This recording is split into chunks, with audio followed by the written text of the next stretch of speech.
ঘিওর উপজেলা জাবরা চরপাড়া গ্রামের ৬ বছরের মুন্নি ৯/৭/২০২৫ রোজ বুধবার সন্ধ্যায় সাপে কাটে। তাৎক্ষণিক ফ্যামিলির লোকজন নিয়ে যায় মানিকগঞ্জ সদর হাসপাতালে। জরুরি বিভাগ থেকে জানানো হয় যে মানিকগঞ্জ সদর হাসপাতালে অ্যান্টিভেনমের ব্যবস্থা নেই। পরবর্তীতে তত্ত্বাবধায়ক ডাক্তার মোহাম্মদ বাহারউদ্দিনের সাথে যোগাযোগ করলে তিনি বলেন, আমরা অনেক আগেই অ্যান্টিভেনম চেয়ে চাহিদাপত্র পাঠিয়েছি, তবে এখনো আসেনি।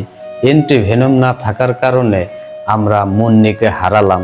আমি মনে করি এটা সরকারি স্বাস্থ্য ব্যবস্থার চরম ব্যর্থতা। পরে তাকে মানিকগঞ্জ মেডিকেল কলেজ হাসপাতালে নেওয়া হয়।